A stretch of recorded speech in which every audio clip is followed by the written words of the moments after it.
Bismillahirrahmanirrahim. Welcome students. Today we will discuss about research and review. इस video के दो हिस्से होंगे। इसमें पहले हिस्से में हम बात करेंगे कि कब आपने रिसर्च करनी होती है और कब आप बेहतर है कि रिव्यू रिपोर्ट लिखें। और दूसरे हिस्से में हम बात करेंगे कि वो कौन सी अहम बातें हैं जो आपके जहन में होनी चाहिए जब आप रिसर्च का टॉपिक अपना डिसाइड कर रहे हो। और ये बहुत अहम है रिसर्च टॉपिक डिसाइड करते वक्त कि बच्चे इस वीडियो को लाजमी देख लें, क्योंकि अक्सर बच्चे बगैर सोचे समझे रिसर्च टॉपिक लेकर आते हैं जो कि या तो सुपरवाइज़र फिर चेंज करवा देता है या फिर अगर सुपरवाइज़र दे दे तो उनको मुसीबत पड़ जाती है और बाद में फिर वो उसके ऊपर रिसर्च नहीं कर पाते। तो इसमें ये तमाम बातें हम डिस्कस करेंगे। चाहे बच्चों आप रिसर्च करें या आप रिव्यू रिपोर्ट लिखें, हमेशा ये बात ज़हन नशीन कर लें कि दोनों सूरतों में सवाल का आपको पता होना चाहिए। सवाल से मेरी क्या मुराद है कि इशू क्या है जिसकी वजह से आप रिसर्च कर रहे हैं। Without issue, without question, without hypothesis there is no research, there is no review. ठीक है? तो इसमें सबसे पहली बात, सवाल कौन-कौन से हो सकते हैं? या तो आप किसी मसले का हल ढूँढना चाहते हैं कि जी ये एक प्रॉब्लम आ रही है किसी इलाके में, इसका हल क्या है? तो उसके बारे में रिसर्च हो सकती है। या प्रॉब्लम का हल पहले से मौजूद है, आप उस हल को बेहतर करना चाहते हैं। आप कहते हैं कि मैं चाहता हूँ कि इसको कैसे मैं इससे बेहतर बनाऊँ, एफिशिएंसी बढ़ाना चाहता हूँ। या फिर तीसरे नंबर पर आप किसी चीज़ का मैकेनिज़्म ऑफ एक्शन देखना चाहते हैं, मतलब आप कहते हैं यार ये चीज़ अप्लाई करता हूँ तो ऐसा क्यों हो जाता है? ठीक है? तो ये इन तमाम सूरतों में ये जो सवालात लिखे हैं क्या, कैसे और क्यों, आपको क्या कहाँ से जवाब मिलेंगे इनके? आप साइंटिफिक लिटरेचर को पढ़ें।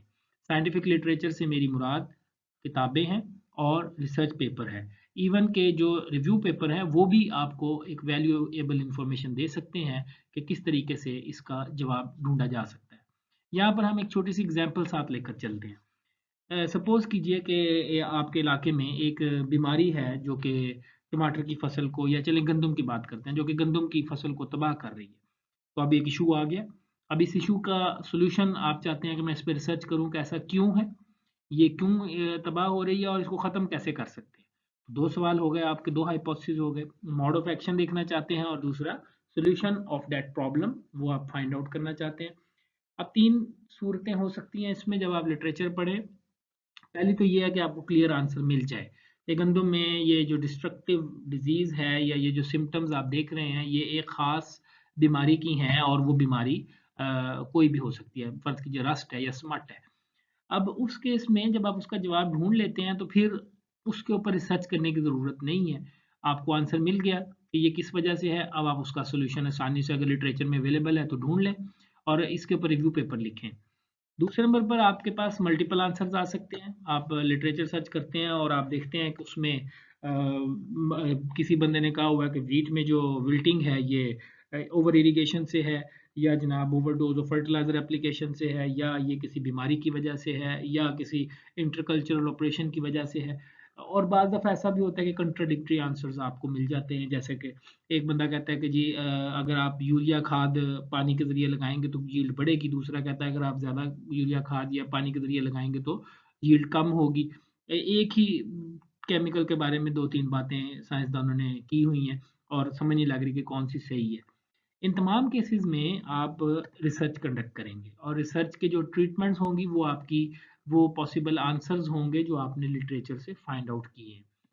तीसरी सूरत-ए-हाल ये हो सकती है कि आपको आंसर मिले ही ना, जवाब ही ना मिले और आप सर्च करते हैं, आपको कोई आंसर नहीं मिलता। अब क्या करें? अब ये करें कि आप वाइज़ गेसेज़ लें। आप देखें गंदम की तरह की जो दूसरी क्रॉप्स हैं, जौ है या ज्वार है या बाजरा है या कोई और है एग्रोनॉमिक क्रॉप्स, उनमें क्या काम पहले हो चुका है? और क्या उनमें ऐसी कोई विल्टिंग सिम्पटम्स आई हैं? अगर आई हैं तो उसी के हवाले से आप वाइज़ गेसेज़ लीजिए। वाइज़ गेसेज़ से मेरा मुराद क्या है कि वाइज़ गेसेज़ का मतलब है कि आप दूसरी क्रॉप से जो ट्रीटमेंट्स टेस्ट हुई हैं वो आप अपनी क्रॉप में इस्तेमाल कर सकते हैं और कोशिश कीजिए कि सेम फैमिली की क्रॉप से लें ताकि वो मतलब फॉर एग्जांपल मैं क्योंकि एक हॉर्टिकल्चर का हूँ, मैं टमाटर की एग्जांपल लेता हूँ कि टमाटर जो है वो सोलानेसी फैमिली से है। आप पोटैटो से ले सकते हैं, वो भी सोलानेसी फैमिली से है। आप चिलीज़ से ले सकते हैं, मिर्चों से, वो भी सोलानेसी फैमिली से है। तो मतलब अगर टमाटर पे काम नहीं मिलता तो मिर्चों से ले सकते हैं, बैंगन से ले सकते हैं, आलू से ले सकते हैं। All of these vegetables are from the same family. उन वाइज गैसेस को आप फिर क्या करेंगे, रिसर्च में टेस्ट करेंगे और उसके बाद फिर आप अपने जवाबात निकालेंगे। और सिंपल वर्ड्स में हम कह सकते हैं कि रिसर्च सिर्फ सवाल का जवाब ढूँढने की कोशिश है। अच्छा, रिव्यू के हवाले से मैंने पहले एक वीडियो बना दी थी और वो इस चैनल पे पड़ी है। आप अगर सर्च करें how to write review of literature in thesis and technical report तो आपको मिल जाएगी। उसमें मैंने बड़ी डिटेल से बताया है कि किस तरीके से रिव्यू को अरेंज करना चाहिए और किस तरीके से इसको ज़्यादा इंटरेस्टिंग बनाया जा सकता है, तो वो आपको इसमें काफ़ी हेल्प करेगा। रिसर्च के हवाले से 3 बड़े पॉइंट्स हैं जो हर बच्चे को पता होने चाहिए और जब भी आप आइडिया सेलेक्ट कर रहे हों अपनी रिसर्च के लिए तो ये चीज़ें ज़हन में रखें। पहली है स्कोप ऑफ आइडिया, दूसरी है पर्सनल इंटरेस्ट और तीसरी है अवेलेबल रिसोर्सेज। अब हम इनको एक-एक करके डिस्कस करते हैं। स्कोप ऑफ आइडिया में सबसे पहले है जेन्युइन इशू। जब भी आप कोई आइडिया चूज़ करें, जैसे मैंने पहले बताया कि इशू के बगैर कोई रिसर्च नहीं हो सकती या कोई मसले के बगैर इस रिसर्च नहीं हो सकती। वो मैंने 3 पॉसिबिलिटीज़ आपको पीछे बता दी, मसले का हल ढूँढ रहे हैं या उसको इम्प्रूव कर रहे हैं या किसी का मैकेनिज़्म ऑफ एक्शन देख रहे हैं। तो हमेशा कोशिश कीजिए कि जेन्युइन प्रॉब्लम लेकर चलें, जो कि वाक़ई में किसी इलाके का प्रॉब्लम हो।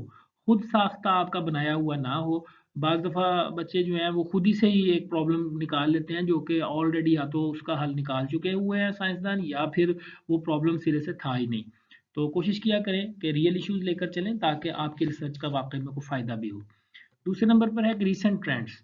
ज़माने के साथ चलें, कोशिश करें कि जो पिछले सालों के पेपर्स हैं, रिसर्च पेपर्स, ख़ास तौर पे पहले लास्ट 3 इयर्स, लास्ट 5 इयर्स के जो पेपर्स हैं, वो आपको एक बड़ा अच्छा एक कह लें कि अंदाज़ा देते हैं कि आजकल साइंस की दुनिया में क्या हो रहा है। अगर आप कहते हैं जी मैंने नाइट्रोजन खाद की बोरियाँ निकालनी है या मैंने फर्टिलाइज़र की बोरी निकालनी है गंदम के लिए, तो मैं ये कहूँगा कि 1970 या 1960 में अगर ये काम करते तो बहुत अच्छा था। लेकिन आजकल के ज़माने में वो ऑलरेडी वेल एस्टेब्लिश्ड नॉलेज है और इसके ऊपर बहुत काम हो चुका है। अगर आप इसके ऊपर दोबारा एक मक्खी पे मक्खी मारना चाहते हैं तो मार लें, लेकिन उसका ना तो कोई वैल्यू होगी और ना ही वो आपको कोई एज देगा इस काम में। तीसरे नंबर पर है इनोवेशन। कॉपी पेस्ट से बचें। ये बच्चे अक्सर ये काम करते हैं कि रिसर्च पेपर को देखा, उसमें देखा कि जी टमाटर पे काम हुआ है और उन्होंने क्या किया, टमाटर काट के मिर्च लगा लिया और वही टॉपिक उठा के टीचर के पास ले आए। Do not copy others idea. और कोशिश किया करें अपनी इमेजिनेशन थोड़ी-सी इसमें लाएँ, थोड़ा-सा अपनी एक जो है खुद से सवाल पूछें कि ऐसा क्यों है, ऐसा क्यों नहीं है। तो नो डाउट आइडिया आप दूसरों से लेते हैं लेकिन उसको फिर ब्लेंड करें, ब्लेंड करने के बाद अपने माइंड में एक प्रॉपर अपने रंग में एक आइडिया बनाएँ। पर्सनल इंटरेस्ट में मैं यही कहूँगा कि 2 चीज़ें हैं जो कि बहुत अहम है। फर्स्ट वन ये कि आपको अपनी दिमागी सलाहियतों का पता होना चाहिए और इसमें कोई शर्म वाली बात नहीं है। एक बच्चा कहता है सर ये मेरे दिमाग के ऊपर से गुज़र गई। तो एक तो ये है कि शुरू-शुरू में जब आप रिसर्च करने लगेंगे आपको थोड़ी चीज़ें मुश्किल लगेंगी। लेकिन आपने उसमें घबराना नहीं है, ना हिम्मत नहीं हारनी है। एक्चुअली जैसे-जैसे आप रिसर्च करते चले जाएँगे आपका दिमाग खुलता चला जाएगा और आपको चीज़ें समझ लगेंगी। लेकिन कुछ चीज़ें ऐसी हैं जो आपको बिल्कुल समझ ही नहीं आती, ठीक है ना? और आपको अपने माइंड का हम मुझसे ज़्यादा पता है। अगर ऐसी कोई केस है, जैसे एक बंदा जो मैथ से भागता है और रिसर्च में सारी है ही मैथ है, तो डेफ़िनेटली वो उसके बस का रोग नहीं है और मैं ये कहूँगा कि कोशिश किया करें अपनी दिमाग की बाउंड्रीज़ के लिहाज़ से रिसर्च का आइडिया सेलेक्ट करें।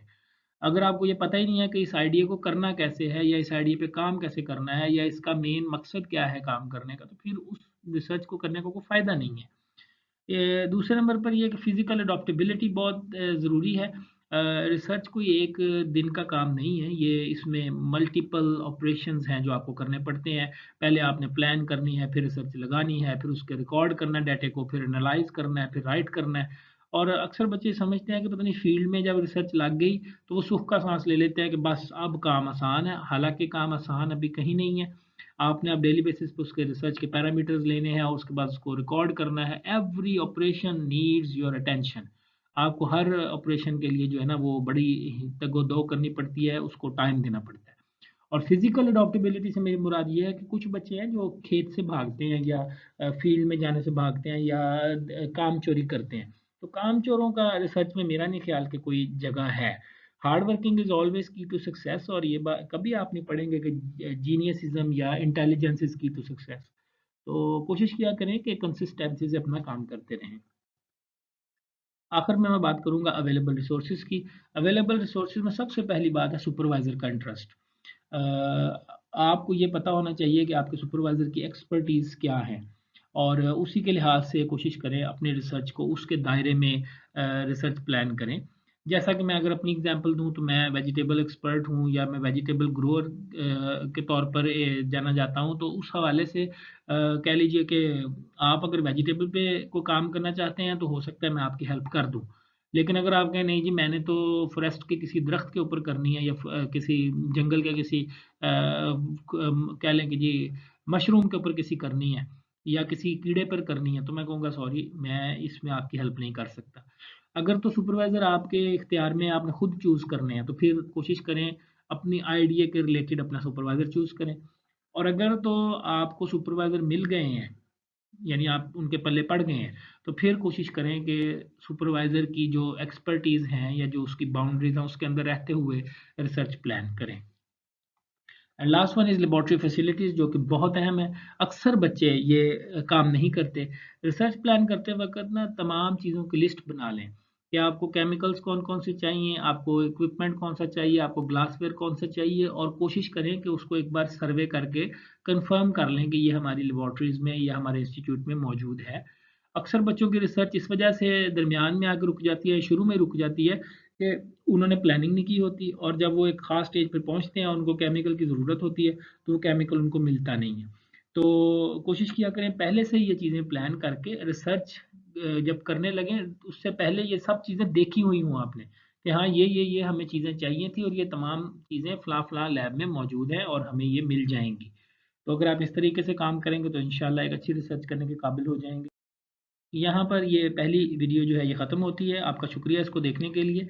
लेकिन मैं स्टूडेंट्स को यहाँ पे ये ज़रूर कहूँगा कि मैंने इसी के ऊपर एक दूसरा पार्ट भी बनाया है जिसमें मैंने डिटेल से बात की है कि रिसर्च प्लान को अब फाइनल कैसे करना है। टॉपिक तो आपने यहाँ पे चूज़ कर लिया, अब उसको फाइनल कैसे करना है, उसमें ट्रीटमेंट्स कैसे डालनी है, उसमें पैरामीटर्स कौन-कौन से लेने ज़रूरी हैं और उसमें स्टैटिस्टिकल डिज़ाइन के हवाले से आप अपने सुपरवाइज़र से कौन-सी बातें उनसे पूछें जो ज़रूरी हैं। तो वो हम इंशाल्लाह नेक्स्ट पार्ट में करेंगे। तो वो भी देखना ना भूलें।